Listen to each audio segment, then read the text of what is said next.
UNC on the road up in Charlottesville taking on UVA. That's a noon kick. Oldest rivalry in the South. Two things that UNC needs to prove. One, coming off the bye week, show that you've eliminated the noise, Mac Brown. Mac Brown, show that you have eliminated the noise. You've quieted the noise. It felt like so much early on this year was chaos. Quarterback competitions. Is it Max Johnson? Is it Connor Harrell? Then Max gets hurt. Then it's Connor Harrell. We got to figure things out for Harrell. Actually, you know what? Let's go ahead and throw Jacoby Criswell in there and then kind of flip-flop back and forth. Actually, now we're going to go Jacoby Criswell as our QB. Oh, then you get 70 hung on you against James Madison. And then the loss to Georgia Tech, where they rushed for nearly 350 yards on you. It just felt like there's nothing but chaos. You started off the year 3-0, but you've lost 4 straight.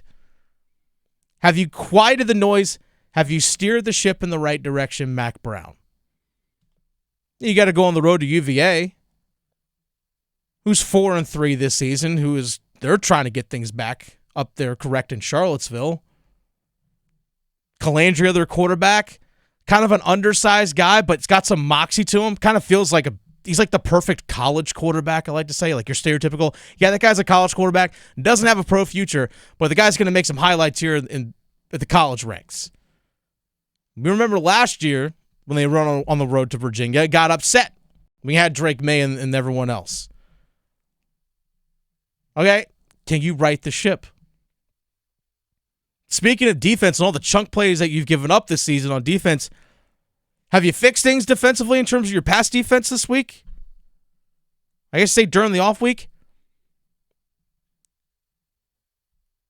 Against Charlotte, I actually went to the game, the home opener against Charlotte earlier this year. And I was at the game. And I remember in the first half alone, actually I still have the notes written down here on my computer. Chunk plays in the passing game in the first half alone of 23, 25, 30, 37, 40. All in the first half. All in the first half. Then actually the starting quarterback for Charlotte gets hurt. They put in a true freshman, comes right in there. Deep shots again.